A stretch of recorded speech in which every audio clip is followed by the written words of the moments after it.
Hello friends, பானின்ஸ் to serial இனி வரப்போகிற எபிசோட்ஸ்க்கான review தான் பார்க்க போகிறோம். அடுத்தடுத்த சுவாரஸ்யங்களை தெரிஞ்சுக்கிறதுக்கு இந்த வீடியோவை ஸ்கிப் பண்ணாமல் கடைசி வரைக்கும் பாருங்கள். நம்ம ஆவலுடன் எதிர்பார்த்துக்கிட்டு இருந்த தருணம் வந்துருச்சு. ஏன்னா குமாருக்கும் சுடருக்கும் கல்யாணம் நடக்குமா நடக்காதுன்னு அதை இப்போ நம்ம பார்க்க போகிறோம். நம்ம குமாரும் சுடரும் இப்போ மணமேடையில் உட்காந்துக்கிட்டு இருக்காங்க. ஐயரிங்க மந்திரம் ஊதிக்கிட்டு இருக்காரு. இன்னொரு பக்கம் நம்ம சரவணனுக்கு மண்டை வெடிச்சுக்கிட்டு இருக்கு. இந்த கல்யாணம் நடக்கவே கூடாதுன்னு அவர் பாட்டுக்கு மனசுக்குள்ளே பைத்தியம் மாதிரியே பேனாத்திக்கிட்டு இருக்காரு. அதுக்கப்புறம் என்ன, நம்ம சுடர் இருந்துட்டு ரொம்பவே சந்தோஷமா இருக்காங்க. ஒரு பணக்கார வாழ்க்கையை வாழ போறோம் அப்படின்னு நினைச்சு மெதப்பில் இருக்காங்க. இன்னொரு பக்கம் குமாருக்கு தனக்கு கல்யாணம் ஆக போகுது, கல்யாணமே ஆகாதுன்னு நினைச்சுக்கிட்டு இருந்தேன், இப்போ கல்யாணம் ஆக போகுதுன்னு நினைச்சுக்கிட்டு இருக்காரு. ஐயரும் தாலி எடுத்து கொடுக்கவும் குமார் தாலி எடுத்துட்டு போய் சுடர் கழுத்துல வைக்கிறாங்க. அந்த நேரம் பார்த்து போலீஸ் வந்துடுறாங்க. போலீஸ் வந்த உடனே மண்டபத்தில் இருக்கிற எல்லாருமே பயங்கர ஷாக். அப்படியே பயங்கர ஷாக்ல போலீஸை பார்த்துக்கிட்டே இருக்கவும் நம்ம சத்திவேல் இருந்துட்டு, என்ன சார் எதுக்காக வந்திருக்கீங்க நீங்க அப்படின்னு சொல்லி கேட்கவும், இங்க பாருங்க சார், உங்க பையன் பண்ண தப்புக்கு இப்போ உங்க பையன் ஜெயிலுக்கு போக போறான் அப்படின்னு சொல்றாங்க. என்ன சார் சொல்றீங்க? என்னோட பையன் தப்பு பண்ணானா? என் பையன் அப்படி தப்பு பண்ற ஆளே கிடையாதுங்க சார். என்ன நீங்க மாத்தி இது இடம் வந்துட்டீங்களான்னு பாருங்க சார். எங்க பாருங்க, நான் கரெக்டா தான் வந்திருக்கேன். முதல்ல உங்க பையனை வர சொல்லுங்க அப்படின்னு சொல்லவும், சார் இப்பதான் சார் என்னோட பையனுக்கு கல்யாணம் பண்ணலான்னு அவன் தாலி கட்டுறதுக்காக போனான், அதுக்குள்ள நீங்க வந்துட்டீங்களே சார். கல்யாணம் முடிஞ்சதுக்கு அப்புறம் வேற எதனாலும் பேசிக்கலாம், நல்ல நேரம் முடிஞ்சிட போது, தாலி கட்டட்டும் சார். இங்க பாருங்க, இந்த கல்யாணமே நடக்கக்கூடாதுன்னா நான் இந்த கல்யாணத்தை நிறுத்தியிருக்கேன். ஆனால் நீ இந்த கல்யாணத்துக்கு அப்புறம் எல்லாத்தையும் பேசிக்கலாம்னு நீங்கள் சொல்லிக்கிட்டு இருக்கீங்க. இங்கே பாருங்கள், முதல்ல இறங்கி வாங்க கான்ஸ்டபிள், நீங்கள் போயிட்டு முதல்ல அந்த பொறுக்கி நாயை கூட்டிகிட்டு வாங்க அப்படின்னு சொல்கிறாங்க.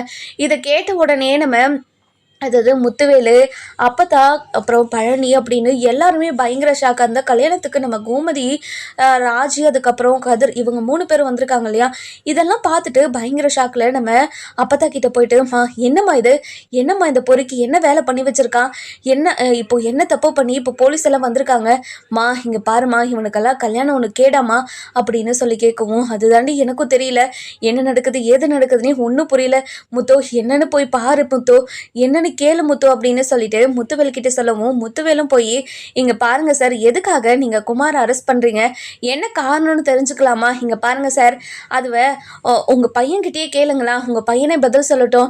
டே குமார், என்னடா தப்பு பண்ண, இங்க பாருடா, என்ன தப்பு பண்ணியிருந்தாலும் சொல்லுடா அப்படின்னு சொல்லி கேட்கவும், அப்பா நான் எந்த தப்புமே பண்ணலப்பா, ஆனா என்னை எதுக்காக இப்படி போலீஸ் பிடிச்சிக்கிட்டு இருக்காங்கன்னு எனக்கு ஒண்ணுமே புரிய மாட்டேங்குதுப்பா. என்னடா என்னடா என்னடா எதுவுமே புரியலன்னு சொல்ற, நான் எந்த தப்பும் பண்ணலன்னு வேற தைரியமா சொல்லிக்கிட்டு இருக்க. இங்க பாருடா, நீ என்னென்ன தப்பு பண்ணன்னு நான் சொல்லவா, நைட்டு குடிச்சிட்டு உங்க ஃப்ரெண்ட்ஸுங்களோட நீ என்னடா பண்ணிக்கிட்டு இருந்த அப்படின்னு சொல்லி கேட்கவும், அப்பதான் குமாருக்கு ஒவ்வொன்றா ஞாபகத்துக்கு வருது. என்ன பண்ணாருன்னா, அதாவது பேச்சுலர் பார்ட்டியை ஃப்ரெண்ட்ஸுங்களோட ஜாலியாக அப்படியே சரக்கடிச்சு ரொம்ப ஜாலியாக ஃபன் பண்ணிக்கிட்டு இருந்திருக்காங்க. அந்த நேரம் பார்த்து ஒரு ஃப்ரெண்டு கஞ்சா விற்பனையில் பெரிய ஆள், அந்த ஆள் நம்ம குமார்கிட்ட கொடுத்து, இந்த பொருளை எப்படியாவது விற்று கொடுமச்சான், எனக்கு இப்போவே பணம் வேணும் அப்படின்னு சொல்லி கொடுத்துருப்பாங்க. அதை எடுத்துகிட்டு போய் குடிச்சிட்டு ஒரு வீட்டில் கொடுத்துருக்காங்க. இதனால் பெரிய பிரச்சனை போலீஸ் ஸ்டேஷனில் அந்த குடும்பம் போய் கம்ப்ளைண்ட் கொடுத்து இப்போ குமார் அரெஸ்ட் பண்ணுற வரைக்கும் வந்துருச்சு. இதெல்லாம் பார்த்துக்கிட்டு இருந்தேன் இதெல்லாம் கேட்டுக்கிட்டு இருந்தேன் நம்ம சத்திவேலு, முத்துவேலுக்கு எல்லாருக்கும் பயங்கர ஷாக்கு. அதுக்கப்புறம் நம்ம சக்திவேலு இருந்துட்டு, என்னடா பண்ணி வச்சிருக்க, நீ என்ன பண்ணி வச்சிருக்க, உனக்கு பொண்ணு கிடைக்கலன்னு சொல்லிட்டு அங்கங்கே அலைஞ்சு தெரிஞ்சு ஒரு பொண்ணு பார்த்து மனவேடை வரைக்கும் வர வச்சா, ஆனால் நீ இப்போ என்ன கேவலமான வேலையை பண்ணி வச்சிருக்க, உனக்கெல்லாம் கல்யாணம் பண்ணணும்னு நினைச்ச பார்த்தேன்டா, அது என்ன அடிக்கணும்டா அப்படின்னு சொல்றாங்க. கதிர் இருந்துட்டு, என்ன ராஜி, உன் அண்ணன் இவ்வளோ இந்த அளவுக்கு மோசமா இருக்கானா, அது மட்டும் இல்லாம கஞ்சா பழக்கம் இருக்கிறவங்க கிட்ட எல்லாம் பழக்கம் வச்சுக்கிட்டு இருக்கான், இங்க பாரு இது ரொம்ப ரொம்ப மோசம் அப்படின்னு சொல்றாங்க. அந்த நேரம் பார்த்து நம்ம சரவணன் கதிருக்கு கால் பண்றாங்க. கால் பண்ண உடனே, இங்க பாரு கதிர், அந்த கல்யாணம் முடிஞ்சிருச்சா அப்படின்னு சொல்லி கேட்கவும், என்னாச்சுன்னா உனக்கு அப்படின்னு கேட்குறாங்க. இல்லடா கதிர், எனக்கு அந்த கல்யாணம் நடக்கிறதுல துளி கூட விருப்பம் இல்லடா, அந்த கல்யாணத்தை எப்படியாவது நிறுத்திடுறியா அப்படின்னு கேட்கவும், இங்க பாருங்கண்ணே, நான் நிறுத்தலைனாலையும் இங்க ஏற்கனவே இந்த கல்யாணம் நின்று போய் தான் கிடக்கு.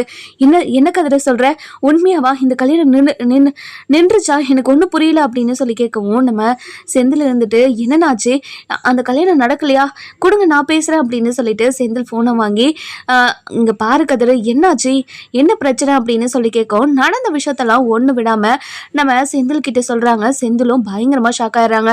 அதுக்கப்புறம் என்ன, ரொம்ப நல்லதானே, அப்படி ஒரு பொறுக்கிக்கு கல்யாணம் ஏற்பாடு பண்ணாங்களே, அவங்க குடும்பத்துல இதெல்லாம் தேவைதான், இவ்வளவு பெரிய அசிங்கத்தை ஏற்படுத்தி கொடுத்துருக்காம அப்படின்னு எல்லாருமே பேசிக்கிட்டு இருக்காங்க. இன்னொரு பக்கம் நம்ம பாண்டியன் இருந்துட்டு, செந்தில் என்னடா செந்தில் ஆச்சு அப்படின்னு சொல்லி கேட்குறாங்க. சரி கதிரு, நான் ஃபோனை வைக்கிறேன் அப்படின்னு சொல்லிட்டு ஃபோனை வச்சுட்டு நம்ம பாண்டியன் கிட்ட நடந்த விஷயத்தெல்லாம் சொல்கிறாங்க. சொன்ன உடனே பாண்டியனுக்கும் பயங்கரமாக ஷாக் ஆகிடுது.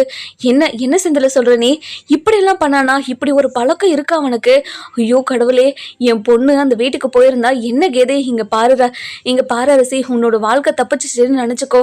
இங்கே பாருங்கப்பா, அந்த பொறுக்கியை கல்யாணம் பண்ணிக்கிறதுக்கு எனக்கு சுத்தமாக விருப்பம் இல்லை.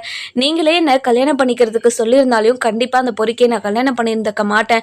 ஏதோ ஒரு தடவை தெரியாம அவனை லவ் பண்ணி தொலைச்சிட்டேன். அது எவ்வளவு பெரிய தப்புன்னு நீங்க எனக்கு புரிய வச்சுட்டீங்கப்பா. இனிமேலும் நான் அப்படி ஒரு தப்பு பண்ண மாட்டேன், நீங்க கவலைப்படாதீங்க அப்படின்னு சொல்றாங்க. அதுக்கப்புறம் ஐயோ கோமதி என்ன பண்றான்னு தெரியலையே அப்படின்னு கோமதிக்கு கால் பண்றாங்க. கால் பண்ண உடனே நம்ம கோமதியும் போன் அட்டன் பண்ணாம ஃபோன் பேக்கில் வச்சுருக்காங்க, காது கேட்கல. இந்த பக்கம் நம்ம சுகன்யா இருந்துட்டு பழனிக்கிட்ட, இங்கே பாருங்க, இங்கே நடந்துக்கிட்டு இருக்கிறதெல்லாம் பார்த்தா எனக்கு அப்படியே தலையே சுற்றுது. இந்த கல்யாணத்தை எப்போ ஏற்பாடு பண்ணாங்களோ அப்பத்துலேருந்து இப்போ வரைக்கும் ஏதாவது ஒரு பிரச்சனை வந்துக்கிட்டே இருக்குங்க. இந்த குடும்பத்தில் சம்மந்தம் வச்சுக்காதுன்னு அதுக்கு தான் மாமா சொன்னார் போல். ஆனால் சின்ன மாமா தான் கேட்காம இப்படியெல்லாம் பண்ணி இவ்வளோ பெரிய அசிங்கம் நமக்கு தேவையா? பாருங்க, ஒவ்வொருத்தரும் ஒவ்வொரு மாதிரி பேசிக்கிட்டு இருக்காங்க. இவங்க பேசுறதெல்லாம் என்னோட காதால் கேட்க முடியலங்க. இங்க பாரு சுகன்யா, கொஞ்ச நேரம் நீ அமைதியா இரு அப்படின்னு சொல்றாங்க. இன்னொரு பக்கம் பாத்தீங்கன்னா நம்ம கதிர் இருந்துட்டு கோமதி கிட்ட போயிட்டு, என்னம்மா நடந்துகிட்டு இருக்கீங்க, நீங்க நடந்துகிட்டு இருக்கிறதெல்லாம் பார்த்தா எனக்கு அப்படியே தலையே சுத்துற மாதிரி இருக்குமா அப்படின்னு சொல்றாங்க. டேய், நானும் அப்படி தாண்டா பாத்துக்கிட்டு இருக்கேன். இந்த குமார் பையன் ஏன் தான் இப்படி பண்ணி வச்சிருக்கோம் என்னன்னு தெரியல. என் அண்ணன் குடும்பத்துக்கு அவமானத்தை தேடி கொடுத்துக்கிறதுக்குன்னே இவனை பெற்று வச்சிருக்காங்க போல, பொறுக்கி நாய்.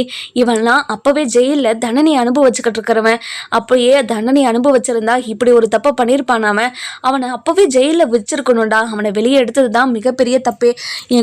என் அண்ணன் குடும்பத்தில் இருக்கிறவங்க யாரும் கஷ்டப்படக்கூடாதுன்னா அரசு இவனை வெளியே எடுத்தா. ஆனால் அது எவ்வளோ பெரிய தப்புன்னு எனக்கு இப்போதாண்டா புரியுது அப்படின்னு சொல்கிறாங்க. அதுக்கப்புறம் நம்ம ராஜ் இருந்துட்டு, அத்தை இங்கே பாருங்க அத்தை, என்னை மன்னிச்சிருங்க அத்தை அப்படின்னு சொல்லவும், அடியே நீ எதுக்காகடி என்கிட்ட மன்னிப்பை கேட்குற? இல்லத்த, என் அண்ணன் இப்படி ஒரு தப்பை பண்ணிட்டானே, அதனால உங்களுக்கும் நிறைய அவமானமாக இருக்கும்ல, அதனால தான் அத்தை. இங்கே பாருடி, அந்த பொறுக்கி பண்ணதுக்கு நீ என்னடி பண்ணுவ? நீ எதுக்காக என்கிட்ட மன்னிப்பு கேட்குற? நீ மன்னிப்பு கேட்கணுன்ற அவசியம் கிடையாது. நீ முதல்ல சும்மா இரு அப்படின்னு சொல்கிறாங்க. அதுக்கப்புறம் நம்ம ராஜியோட அப்பா ஒரு மாதிரி டென்ஷன் ஆகுறதுனால நம்ம ராஜு இருந்துட்டு ஓடி போய், அப்பா என்னாச்சுப்பா அப்படின்னு கேட்கவும், இல்லை ராஜி, இங்கே நடக்கிறதெல்லாம் பார்த்தா என்னால் தாங்க முடியல ராஜு. எதுக்காக தான் இந்த சக்தி இப்படியெல்லாம் பண்ணிக்கிட்டு இருக்கான்னு தெரியல. இந்த சம்மந்தம் வேண்டான்னு நான் ஏற்கனவே எத்தனையோ முறை அவன் கிட்ட சொல்லியிருந்தேன். ஆனால் அவன் தான் எதுவுமே கேட்காம இப்படி ஒரு சம்மந்தத்தை ஏற்படுத்திட்டு இப்போ பார்த்தியா எவ்வளோ பெரிய பிரச்சனையே உண்டாக்கியிருக்கு. நம்ம குடும்பத்துக்கு எவ்வளோ பெரிய அவமானம், அசிங்கம், இது எதுவுமே அவனுக்கு புரிய மாட்டேங்குதே அப்படின்னு ரொம்பவே கோவமாக பேசிக்கிட்டு இருக்கவும், அதுக்கப்புறம் நம்ம இன்னொரு பக்கம் பார்த்திங்கன்னா நம்ம செந்தில் இருந்துட்டு நடந்த விஷயத்தெல்லாம் மீனா கிட்ட சொல்லிக்கிட்டு இருக்கவும், என்னங்க சொல்கிறீங்க, நீங்கள் சொல்கிறதெல்லாம் உண்மையா? இப்போது அங்கே என்ன நடந்துக்கிட்டு இருக்கு, ஏது நடந்துக்கிட்டு இருக்குதுன்னே தெரியலையே, நம்ம எல்லாரும் போய் பார்ப்போம் வாங்க அப்படின்னு சொல்லிட்டு நம்ம பாண்டியன், சரவணன், செந்தில், மீனா இவங்க 4 பேருமே போகிறாங்க. போய் அதாவது மண்டபத்துக்கிட்ட நிற்கிறாங்க.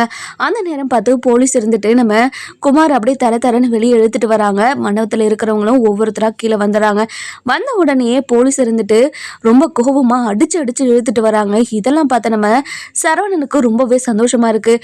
நம்ம சரவணன் இருந்துட்டு போய் நம்ம அதாவது யார் குமார்கிட்ட, இங்கே பாருடா, இந்த கல்யாணத்தை பண்ணிக்காதுன்னு உங்ககிட்ட ஏற்கனவே சொன்ன இல்லடா, இந்த குடும்பத்தில் நீ மாப்பிள்ளையாக வாக்கப்பட்டதுக்கு நீ அனுப்ப வைக்கணும்டா, நீ கண்டிப்பாக அனுபவிப்ப. நான் சொன்னதை நீ கேட்டிருந்தா இப்படி ஒரு நிலைமை உனக்கு வந்திருக்குமா? இப்படி ஒரு பிரச்சனையே நடந்திருக்காது. ஆனால் நீ என் பேச்சை கேட்காம இப்படி ஒரு வேலையை பண்ணி வச்சல, உனக்கு தேவைதான்டா, உனக்கு தேவைதான் அப்படின்னு சொல்லிட்டு பயங்கர கோபமாக சிரிச்சுக்கிட்டே சொல்லவும், இதை கேட்டு நம்ம பாண்டியன் இருந்துட்டு, சரவணா என்ன சரவணா பேசிக்கிட்டு இருக்க, நீ கொஞ்ச நேரம் அமைதியாக இரு. இங்கே பாருங்கப்பா, நான் அமைதியாக இருக்கணும்னு அவசியமே இல்லைப்பா. இந்த குடும்பத்தில் பொண்ணு எடுக்காதுன்னு இவன் கிட்ட 1000 முறை சொல்லியிருப்பேன். இவன் நம்ம குடும்பத்துக்கும் நமக்கும் எவ்வளவோ குடைச்சல் கொடுத்துருக்கான் தான். இல்லைன்னெல்லாம் சொல்லலை. ஆனால் நான் அனுபவிச்ச வேதனையும் அனுபவிச்சுக்கிட்டு இருக்கிற வேதனையும் யாரும் அனுபவிக்க கூடாதுன்றதுக்காக தான்ப்பா இவன்கிட்ட போய் நான் புத்திமதி சொன்னேன். ஆனால் இவன் எதுவுமே கேட்டுக்காம தனக்கு கல்யாணம் நடந்தால் மட்டும் போதுன்னு இப்போ இவன் ஜெயிலுக்கு போக போகிறான்ப்பா. என்னோட பேச்சை கேட்காம இவன் ஜெயிலுக்கு போகிறான். ரொம்ப ரொம்ப சந்தோஷமாக இருக்குது. இங்கே பாருடா, உன்னோட புத்திக்கும் உன்னோட நடவடிக்கைக்கும் இது தேவைதான்டா. நீ போய் ஜெயிலில் களி தின்னாதான்டா நீ அடங்குவ அப்படின்னு சொல்கிறாங்க. இதெல்லாம் கேட்டுக்கிட்டு இருந்தேன் நம்ம சத்திவேல் இருந்துட்டு, இங்கே பாருடா, நீ கொஞ்ச நேரம் அமைதியாக இரு. இங்கே பாருடா குமார், ஏன்டா இப்படியெல்லாம் பண்ண? அப்பா ஏதோ போதையில் இப்படியெல்லாம் பண்ணிட்டேன்ப்பா, என்னை மன்னிச்சிருங்கப்பா, என்னை எப்படியாவது வெளியே எடுத்துருங்கப்பா அப்படின்னு கதறி அழுதுகிட்டு இருக்கவும் இதெல்லாம் கேட்டுக்கிட்டு இருந்தேன் நம்ம மீனாவும் செந்திலும். என்ன மீனா இங்கே நடந்துக்கிட்டு இருக்கிறதெல்லாம் பார்த்தா கன்றையாவே இருக்குது. முறையே இல்லாத 2 பேருக்கு கல்யாணம் பண்ணி வைக்க முயற்சி பண்ணாங்க. இப்போ அந்த கல்யாணமும் நடக்கலை. இப்போ பார்த்தியா அவங்க ஊர் முன்னாடி எவ்வளோ அசிங்கப்பட்டு நின்றுக்கிட்டு இருக்காங்கன்னு நல்லாவே தெரியுதுங்க. இவங்களுக்கெல்லாம் இது தேவைதாங்க. எப்படிங்க இவங்களாலலாம் இப்படியெல்லாம் பண்ண முடிஞ்சது அப்படின்னு சொல்லிட்டு பயங்கர கோபமாகவும் ஆவேசமாகவும் பேசிக்கிட்டு இருக்கவும் இதெல்லாம் கேட்டுக்கிட்டு இருந்தேன் நம்ம பாண்டியன் இருந்துட்டு, இங்கே பாருப்பா மீனா, மற்றவங்க வீட்டு விஷயம்லாம் நமக்கு வேணாம், உங்கள் அத்தையை கூட்டிட்டு வா, நம்ம கிளம்பலாம் அப்படின்னு சொல்கிறாங்க. இன்னொரு பக்கம் நம்ம சுடர் பயங்கரமாக அழுதுகிட்டே இருக்காங்க. என்னோட வாழ்க்கையே இந்த நிலைமைக்கு ஆளாக்குனதே அக்கா தாம்மா. அக்கா ஆரம்பத்துல இருந்தே இந்த கல்யாணம் நடக்கக்கூடாதுன்னு சொல்லியே என் கல்யாணத்தை என் மேலே பொறாம வச்சு இப்போ இந்த கல்யாணம் நடக்காம போயிடுச்சு. இங்க பாருங்கக்கா, உங்களுக்கு இப்போ சந்தோஷம் தானே அப்படின்னு சொல்லவும், இங்க பாருடி, என்னடி நினைச்சுக்கிட்டு இருக்க, நீ என்ன நினைச்சுக்கிட்டு இருக்க? ஆரம்பத்துல இருந்து உன்னோட வாழ்க்கை நல்லா இருக்கணுன்றதுக்காக நான் எல்லாருக்கிட்டையும் போராடிக்கிட்டு இருந்தேன் பார்த்தியா, அதுதான் நான் பண்ண மிகப்பெரிய தப்பே. நீ இந்த கல்யாணத்தில் விருப்பம் இருக்கு, என் மேலே பொறாமையாக இருக்கான்னு நீ எப்போ கேட்டியோ அப்பத்துலேருந்து உன்னோட வாழ்க்கையில் நான் தலையிடக்கூடாதுன்னு முடிவு பண்ணிட்டேன்டி. அப்படி இருக்கும்போது எப்படி நீ வாய் கூசாமல் இப்படி ஒரு வார்த்தையை என்ன பார்த்து கேட்குற? உனக்கு மனசாட்சின்றது ஒன்று இல்லவே இல்லையாடி அப்படின்னு சுடர கேட்குறாங்க. இங்கே பாருக்கா, உன்னால தான் எல்லாமே நடந்துச்சு. நீ மட்டும் என் மேலே கண்ணு வைக்காமல் இருந்திருந்தா கண்டிப்பாக என் வாழ்க்கை நல்லா இருந்திருக்கும். நீயே வாழ வெட்டியாக வந்து நிற்கிற. நீ கண்ணு பட்டதுனால தான் எனக்கும் இப்படியெல்லாம் ஆயிடுச்சு. இங்கே பாருங்கம்மா, அக்கா நம்ம வீட்டில் இருக்கிற வரைக்கும் எனக்கு கல்யாணம் ஆகவே ஆகாதுமா. அக்காவை எங்கேயாவது போய் தொலைய சொல்லுங்கம்மா அப்படின்னு சொல்கிறாங்க. இதை கேட்ட உடனே நம்ம பாக்கியமோ கல்யாணம் நின்ற கோவத்தில், இங்கே பாருடி, நீ எங்கள் வீட்டுக்கு வந்த தருதரண்டி, உன்னால தாண்டி இப்போ சுடரோட வாழ்க்கை கேள்விக்குறியாக இருக்குது. எப்படி உன்னால இப்படி தன்னோட குடும்பத்தில் இருக்கிறவங்களுக்கே துரோகம் பண்ண முடிஞ்சது? இங்கே பாருங்கம்மா, வார்த்தையை அளந்து பேசுங்க. எதுக்காக இப்படி நாக்கில் கத்தி வச்சு பேசுகிற மாதிரி பேசிக்கிட்டு இருக்கீங்க எல்லாரும்? இங்கே பாருங்க, முதல்ல நீங்கள் பேசுறதெல்லாம் நிறுத்துங்க. அந்த குமார் பையன் பண்ணது அயோக்கியத்தனோ அக்கிரமோ அவ்வளோ பெரிய தப்பு பண்ணியிருக்கான். அதெல்லாம் உங்கள் கண்ணுக்கு தெரியல. ஏதோ எந்த தப்புமே பண்ணாது என்ன போய் நீங்கள் இப்படியெல்லாம் பேசிக்கிட்டு இருக்கீங்க? உங்களுக்கு மனசாட்சின்றது ஒன்று இருக்குதா இல்லையா அப்படின்னு கேட்கவும், நிறுத்துறி, உன்னால தானே, நீ கண்ணு வச்சதுனால தானே இப்படியெல்லாம் நடந்துக்கிட்டு இருக்கு. நீ மட்டும் எதுவுமே பேசாமல் ஆரம்பத்துலேருந்து அமைதியாக இருந்திருந்தா இந்த பிரச்சனையெல்லாம் வந்திருக்குமா? இந்த எந்த பிரச்சனையுமே வந்திருக்காது. சுடருக்கு இந்நேரம் கல்யாணம் நடந்து அவள் வாழ்க்கையில் சந்தோஷமாக இருந்திருப்பா. அவள் சந்தோஷத்தையே கெடுத்துட்டியடி அப்படின்னு ரொம்பவே கோபமாக நம்ம தங்கமயில தரன்னு வெளியே இழுத்துட்டு வந்து, இனிமே என் கண்ணிலே முழிச்சிடாதடி, எங்கேயாவது போயிடுடி அப்படின்னு சொல்கிறாங்க. இதெல்லாம் பார்த்துக்கிட்டு இருந்த நம்ம மீனா இருந்துட்டு ரொம்பவே பதறி போய் நம்ம தங்கமயில போய் தாங்கி பிடிச்சிக்கிறாங்க. இங்கே பாருங்கள், உங்களுக்கு மனசாட்சி வந்து ஒன்று வேணவா? எதுக்காக மாசமாக இருக்கிறவங்கள ஒருத்தரை இப்படி தள்ளுறீங்க? அது மட்டும் இல்லாமல் உங்கள் பொண்ணு தானே இது, உங்கள் பொண்ணவே இப்படி மனசாட்சி இல்லாமல் தள்ளி விடுறீங்களே. மனசாட்சின்றது ஒன்று இருந்திருந்தா நீங்கள் இப்படியெல்லாம் பண்ணுவீங்களா அப்படின்னு கேட்கவும், இங்கே பாருடி, உன்னால தாண்டி இது எல்லாத்துக்கும் காரணம். இங்கே பாரு, அவகிட்ட பேசி அவள் மனசை மாற்றி எங்கள் வீட்டுக்கு எதிராக அவளை பண்ண வச்சுட்டலடி. இங்கே பாருடி, அவள் இப்போது என்னோட மகளாக இல்லடி, அவள் வேற ஒருத்தியாக இருக்கா. அதனால தாண்டி அவளை வீட்டை விட்டு துரத்துற. இவ வீட்டில் இருக்கிறதுனால தான் வீட்டில் ஒரு காரியமும் உருப்பிட மாட்டேங்குது. எல்லாத்துக்கும் எல்லா பிரச்சனைக்கும் இவ தான் காரணம். அதனால தான் இவன் இனிமேல் எங்கள் வீட்டுக்கு தேவையே இல்லை. இவளை அப்படியே ஒழிச்சு கட்டிடும். இங்கே பாரு, இனிமேல் வீட்டு பக்கம் இது வந்துட்டேன், அவ்வளோதான், காலை ரெண்டையும் உடச்சி அடுப்பில் வச்சிருவன், தெரிஞ்சுக்கோ அப்படின்னு சொல்கிறாங்க. அதுக்கப்புறம் சத்திவேலும் முத்துவேலும் ரொம்பவே ஷாக்கில் இருக்காங்க. நம்ம சத்திவேல் இருந்துட்டு முத்துவேல் கிட்ட போயிட்டு, இங்கே பாருங்கள், இங்கே பாருங்கண்ணே, என் பையனை எப்படியாவது காப்பாற்றுங்கண்ணே. என் பையன் பண்ணது மிகப்பெரிய தப்பு தான். நான் அது அவனுக்காக மன்னிப்பு கேட்டுக்கிறேன். அவன் ஏதோ பேச்சுலர் பார்ட்டி அது இதுன்னு பண்ணி ஏதோ போதையில் இப்படியெல்லாம் பண்ணி வச்சுட்டுக்கிறான். என்னை மன்னிச்சிடுங்கண்ணே, ப்ளீஸ்ண்ணே, எப்படியாவது என் பையனை காப்பாற்றுங்கண்ணே அப்படின்னு காலில் விழுந்து கதறவும், இங்கே பாரு சத்தி, இந்த கல்யாணம் வேண்டாம் வேண்டான்னு உங்ககிட்ட ஆரம்பத்துலேருந்தே சொல்லிக்கிட்டு இருந்தேன். ஆனால் நீ யார் பேச்சையும் கேட்காம இப்படி எல்லாத்துக்கும் அட்டவாக்குற போட்டு போட்டு இப்படி ஒரு காரியத்தை பண்ணி வச்சுட்டே, இப்போது எப்படி நம்ம தலை காட்ட முடியும் வெளியே?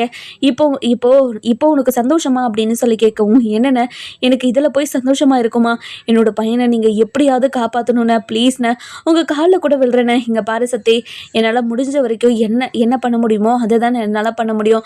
அதுக்கும் மீறி அவங்க ஏதாவது ஆக்ஷன் எடுத்தாங்கன்னா என்னால் எதுவும் பண்ண முடியாது. உன் பையன் பண்ண தப்புக்கு தண்டனை அனுபவிச்சது தான் வந்தாகணும். ஏற்கனவே பண்ண தப்புக்கு தண்டனை அனுபவிச்சிருந்தானா இன்னொரு தப்பு பண்ணியிருப்பான். அவன் மனசில் தப்பு பண்ணுற எண்ணம் வந்திருக்குமா? இன்னைக்கு கல்யாணத்தை வச்சுக்கிட்டு அவன் பண்ணியிருக்க காரியமா அது? எவ்வளோ கேடுகட்ட வேலையை பண்ணியிருக்காம அப்படின்னு கோபமாக பேசிக்கிட்டு இருக்கவும், இங்கே பாருங்கண்ணே, நீங்கள் சொல்கிறது எல்லாமே வாஸ்தவம் தானே, அவன் பண்ணது எல்லாமே தப்பு தானே, நான் மன்னிச்சிருங்கண்ணே ப்ளீஸ்ண்ணே அப்படின்னு சொல்லிட்டு கெஞ்சிக்கிட்டு இருக்காங்க. அதுக்கப்புறம் நம்ம முத்துவேல் இருந்துட்டு யார்கிட்ட பேசணுமோ பேசுகிறாங்க, பேசிடுறாங்க. அதுக்கப்புறம் 3 நாள் கழிச்சு தான் அதாவது ஜாமீனே கிடைக்கும், 3 நாள் வரைக்கும் ஜெயிலில் இருந்துதான் ஆகணும் அப்படின்னு சொல்லிடுறாங்க. இதை கேட்டு சத்தி இருந்துட்டு, இங்கே பாருங்கண்ணே, உங்கள் பவரை யூஸ் பண்ணி இப்போவே கூட நீங்கள் கண்டிப்பாக குமாரை வெளியே எடுக்கலாம். ஆனால் நீங்கள் அதை பண்ண மாட்டீங்கன்னு எனக்கு தெரியும். இங்கே பாரு சத்தி, இது வரைக்கும் பண்ணதே மிகப்பெரிய விஷயம். ஒரு 3 நாள் அவன் பண்ண தப்புக்கு தண்டனை அனுபவிச்சுட்டு வந்தாதான் அவனுக்கு திரும்ப தப்பு பண்ணுறோன்னு என்ன வரவே வராது. அவனை எப்படி வளர்த்து வச்சுருக்கோன்னு நீ பார்த்தியா? கோமதி பாரு, அவங்களோட பசங்களை எப்படி வளர்த்து வச்சுருக்கான்னு. அவங்கள மாதிரி ஒவ்வொரு புள்ளையும் எந்த உலகத்தில் எங்கேயுமே பார்க்கவே முடியாது. அந்த அளவுக்கு வளர்த்து வச்சுருக்காங்க. ஆனால் நம்ம பையனை பொறுக்கி மாதிரி வளர்த்து வச்சுருக்கோம். அது உனக்கு தெரியலையா அப்படின்னு சொல்லிட்டு ரொம்ப கோபமாக சொல்லவும், இங்கே பாருங்கண்ணே, அந்த பரதேச குடும்பத்தை பற்றியெல்லாம் பேசாதீங்க. அந்த பரதேச குடும்பத்தால் தான் இப்போ எனக்கு எதுவுமே பண்ண மாட்டேங்கிறீங்க. என்னையும் என் பையனையும் நீங்கள் ஒதுக்க வச்சுட்டீங்க, எனக்கு நல்லாவே தெரியுது அப்படின்னு சொல்கிறாங்க. இங்கே பாரு சத்தி, நீ என்ன வேணாலும் நினச்சிக்கோ, ஆனால் நான் எல்லாரையும் ஒன்றா தான் நினைக்கிறேன். இப்போவும் எனக்கு உன்னை ரொம்ப பிடிக்கும். ஆனால் நீ பண்ணிக்கிட்டு இருக்க காரியத்தெல்லாம் பார்த்தா கூடிய சீக்கிரம் உன்னை வெறுத்துறவனோன்னு எனக்கே பயமாக இருக்குது அப்படின்னு சொல்கிறாங்க. நம்ம அப்பதான் இருந்துட்டு, இங்கே பாருடா, ஏன்டா இப்படியெல்லாம் பண்ணிக்கிட்டு இருக்க? பெரியவன் சொல்கிறத கேட்டு இந்த கல்யாணத்தை நீ இன்னும் கொஞ்ச நாள் தள்ளி போட்டிருந்தாலோ, இல்லைன்னா அவனுக்கு வேற ஒரு பொண்ணை பார்த்துருந்தாலோ இப்படியெல்லாம் நடந்திருக்குமாடா? எல்லாமே உன்னால தானே நடந்தது. இப்படி ஒரு காரியத்தை பண்ணிட்டு வந்திருக்கே, உனக்கு மனசாட்சினது உனக்கு இருக்குதா இல்லையாடா அப்படின்னு பயங்கரமாக அழுதுகிட்டே நம்ம சத்திவேல அடிச்சுக்கிட்டே இருக்கவும், இங்கே பாருங்க தான், நான் கனவா கண்டேன், இப்படி ஒரு விஷயம் நடக்கும்னு நான் கனவுல கண்டுட்டு வந்தேன் அப்படின்னு சொல்லிட்டு அழுதுகிட்டே பார்க்கவும், இதெல்லாம் பார்த்துக்கிட்டு இருந்தேன் நம்ம ராஜா இருந்துட்டு, இங்கே பாருங்க சித்தப்பா, நான் போலீஸ் ஆனேன்னா கண்டிப்பாக இந்த பொறுக்கி பண்ணுற காரியத்துக்கெல்லாம் ஜென்மத்துக்கும் வெளியே வராதவனுக்கு நான் அவனுக்கு தண்டனையை வாங்கி கொடுப்பேன். ஆனால் இப்போதைக்கு என்கிட்ட எந்த ஒரு பவரும் இல்லை. நான் மட்டும் ஐபிஎஸ் ஆகிட்டேன்னா கண்டிப்பாக அவன் இனிமேல் எந்த ஒரு தப்பு பண்ணாலையும் அவனை நான் சும்மாவே விட மாட்டேன். சட்டப்படி என்ன தண்டனை வாங்கி கொடுக்கணுமோ அது எல்லா தண்டனையும் நான் அவனுக்கு வாங்கி கொடுப்பேன் அப்படின்னு சொல்கிறாங்க. என்ன உங்கள் குடும்பத்திலேயே ஒரு போலீஸை உருவாக்கி என் குடும்பத்தில் இருக்கிறவங்க எல்லாருமே போட்டு தரலான்னு முடிவு பண்ணிட்டீங்களானே, அதுக்காக தானே இப்படி பிளான் போட்டுக்கிட்டு இருக்கீங்க அப்படின்னு சொல்லவும், இதை கேட்ட உடனே நம்ம முத்துவேலுக்கு பயங்கர கோவம் வந்துடுது. இங்கே பாரு சத்தி, நீ ரொம்ப ஓவராக பேசிக்கிட்டு இருக்க சத்தி, இந்த மாதிரிலாம் பேசாத. அதுக்கப்புறம் நான் மனுஷனாக இருக்க மாட்டேன். நான் என்னோட உடம்பு முடியலன்றதுக்காக தான் இப்போ பொறுமையாக பேசிக்கிட்டு இருக்கேன், இல்லைனா இங்கே நடக்கிறதே வேற அப்படின்னு சொல்லிட்டு உள்ளே போகிறாங்க. உள்ளே போன உடனே நம்ம வடிவருந்துட்டு, இங்கே பாருங்க தம்பி, பண்ண தப்பெல்லாம் பண்ணிட்டு இப்போ என்னோட புருஷன் மேலே நீங்கள் குறைய சொல்லிக்கிட்டு இருக்கீங்களா? உங்களுக்கே மனசாட்சின்றது ஒன்று இல்லவே இல்லையா? உங்கள் இஷ்டத்துக்கு தான் எல்லாத்தையுமே பண்ணிக்கிட்டு இருந்தீங்க. இப்போ இந்த கல்யாணம் நடந்துச்சா? இங்கே பாருங்க, நீ உங்களோட சாபம் தான் நீ இந்த கல்யாணம் நடக்காத இருக்கிறதுக்கு காரணம். என்னோட பையன் என்ன பாவம் பண்ணான்னு தெரியல, என்ன பாவத்துக்காக அவனுக்கு இப்படி கல்யாணம் இழுத்தடிச்சுக்கிட்டு இருக்குன்னே தெரியல. கண்டிப்பாக அவனுக்கு கல்யாணம் நடக்கும், அதே பொண்ணு கூட நடக்கும், நான் நடத்தி வைப்பேன். ஆனால் இனிமே என் பையனுக்கு கல்யாணம் நடக்கிறப்போ நீங்களாம் இருக்கணுன்ற அவசியம் எனக்கு இல்லவே இல்லையே. கோவிலில் போய் தாலி போட்டுன்னு வந்தாலையும் வருவனே தவிர, ஆனால் உங்களை யாரையும் நான் கூப்பிடவே மாட்டேன் அப்படின்னு சொல்கிறாங்க. இங்கே பாருங்கள் தம்பி, நீங்கள் கூப்பிட்டாலும் கூப்பிடலனாலையும் எங்கள் மரியாதையை எங்கள் கடமையை நாங்கள் செஞ்சிருவோம்.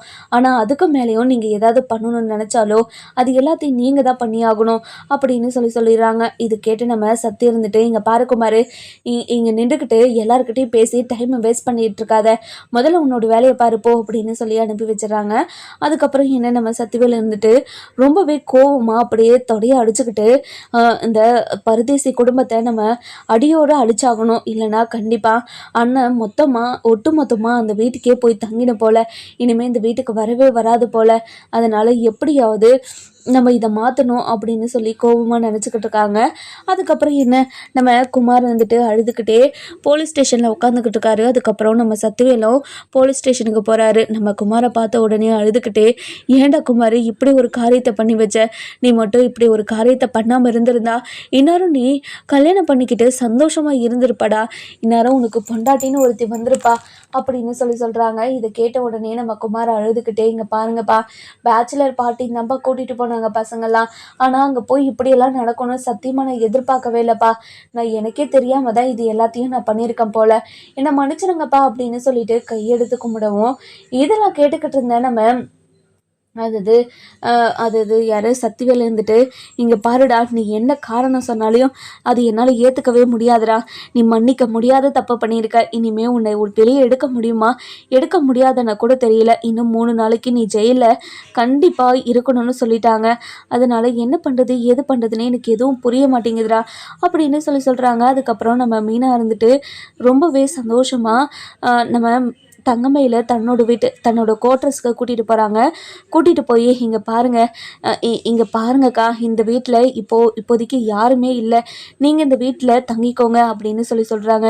என்ன மீனா சொல்கிற நீ, இங்கே பாருங்கக்கா, நானும் அவரும் எங்கள் வீட்டுக்கு போயிட்டோம், அதனால் இந்த வீட்டில் யாருமே இல்லை, நீங்கள் இந்த வீட்டை எடுத்துக்கோங்க, நீங்கள் இந்த வீட்டில் சந்தோஷமாக நிம்மதியாக இருங்கக்கா அப்படின்னு சொல்கிறாங்க.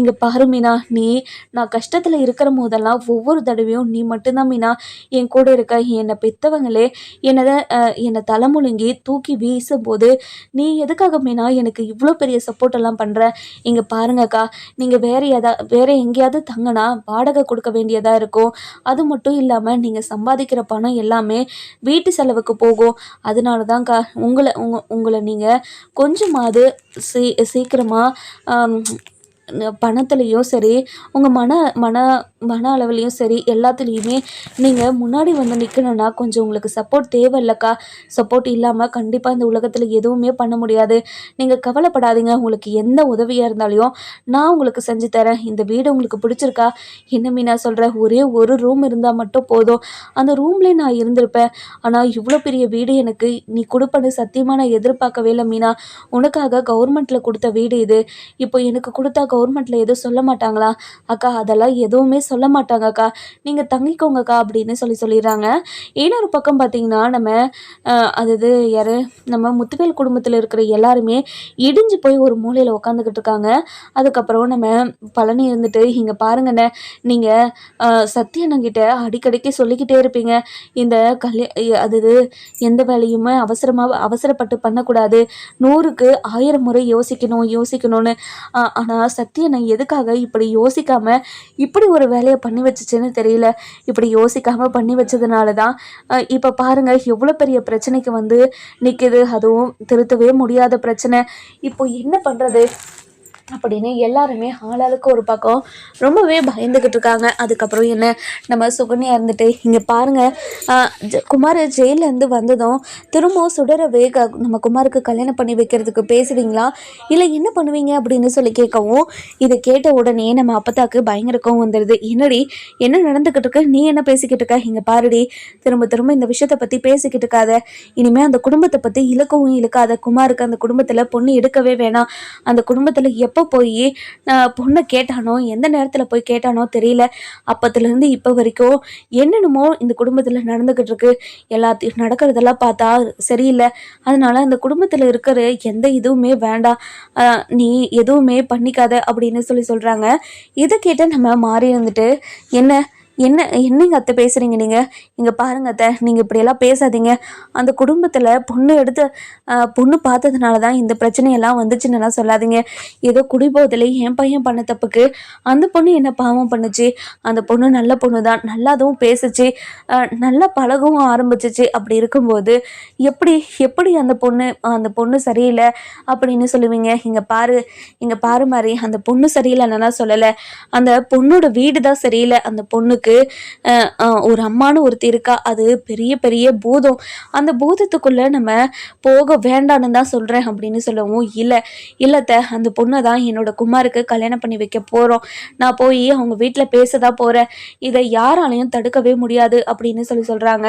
இதை கேட்ட உடனே நம்ம அப்பத்தாக்கு வடிவுக்கு அப்புறம் நம்ம முத்துவேலுக்கு எல்லாருக்குமே பயங்கர ஷாக்கு. அதுக்கப்புறம் சத்தி இருந்துட்டு கரெக்டாக சொன்ன மாதிரி நானும் அவங்க வீட்டில் போய் பேசலான்னு தான் இருந்தேன். குமாரி எப்படியாவது வெளியே எடுத்த பிறகு நம்ம சுடருக்கு அதே கல்யாணத்தை பண்ணி வச்சிடலான்னு நானும் யோசித்தேன். நான் போய் அவங்க கிட்ட பேசிட்டு வந்துடுறேன் அப்படின்னு சொல்கிறாங்க.